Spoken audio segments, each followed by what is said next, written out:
Welcome to the Big Four Accounting Firms podcast, brought to you by big4accountingfirms.com and the Big Four Accounting Firms YouTube channel.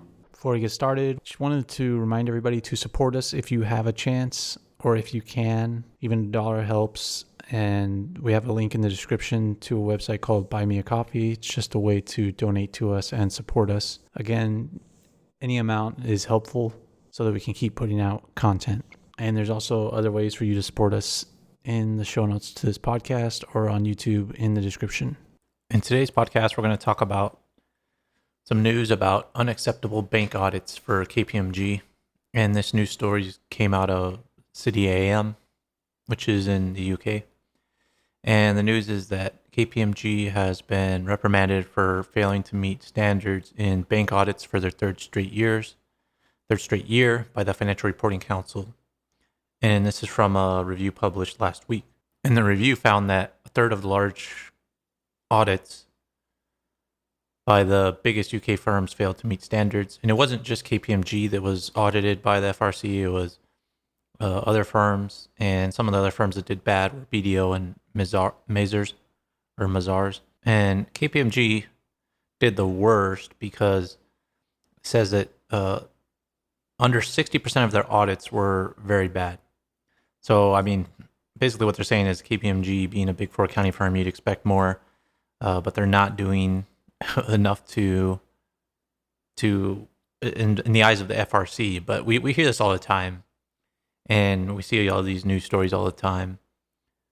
And another thing that the FRC said is that they found that 29% of the 103 audits reviewed were in need of significant changes or improvement. And the chief executive officer of the FRC had the following to say: if the UK is to retain its position as a world-leading professional services marketplace and a global finance center, outstanding audit quality and rigorous professionalism is at the heart of this. But the main thing I wanted to talk about too is something in this article about audit reforms.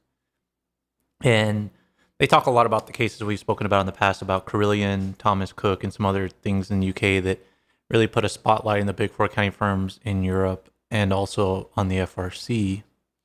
And that's why the FRC is going to transition to the Audit Reporting and Governance Authority with broader powers.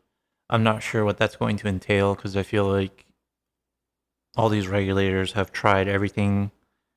They've tried everything. They release these reports every year. These reports go to the big four accounting firms. The big four accounting firms then release emails, release trainings, and it's just the same old.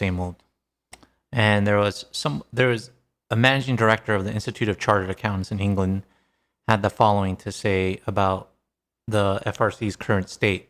The FRC's annual audit quality review process has lost its way. It has become an exercise in compliance checking and the public admonishment of auditors. And it does little to improve audit quality, foster innovation, or encourage new entrants into the audit market. I think what he's trying to say there is it's just these regulators checking a bunch of boxes and then issuing press releases of how bad the big four accounting firms are doing, which they've done for years. It's just a case of everybody trying to cover their own butt at this point. The big four accounting firms, they have to do what they have to do. They're still going to manage their clients the same way. They're dealing with lower fees. They're dealing with less hours and trying to get more done.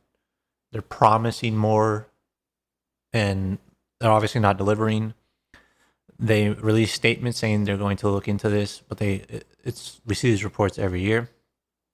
But the FRC doesn't really do anything. They fine the big four accounting firms, and their record fines, but it's still in the low millions. And it's not changing behavior, so something else needs to be done. But also I think it has to do with the big four accounting firm size. Another thing that this managing director of the Chartered Accountants in England has to say is that it's not improving audit quality or fostering innovation. And I think it's kind of hard to force large organizations to completely shift the way they audit, especially when it's the big four accounting firms are so disjointed. And I feel like that's something these articles never get to, or these reports never talk about how can these entities that face the same scrutiny every year keep failing. And it's because of the way that they're run. And that's not really spoken about. It's more about, let's break up the big four accounting firm into two companies, an audit firm and a consulting firm. Let's put another regulator on top of them. But I mean, the brightest and smartest people are going to go to the big four accounting firms. And then the people that work at that regulator are likely going to have worked at the big four accounting firms or have less experience than a big four accountant. So it's just a lot of issues here. And I'm not sure how you solve it because people have been trying to solve this for multiple years, but just another case of audit failures. We talked about in the past things that could be done regarding ethics and the importance of ethics and rewarding people around ethics.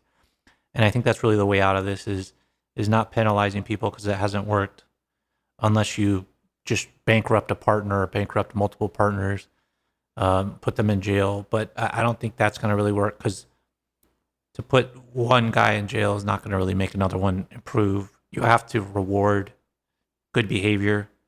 And on a day-to-day basis, people aren't really seeing their work reviewed or seeing the fruits of their labor. And it has to be rewarded more frequently. There has to be more oversight for a couple of years, more investment. And I think that's the way out of it. But that's the story for today. Make sure to subscribe to this podcast, stay up to date. And also make sure to check out the show notes for ways that you can support us. Thanks for listening.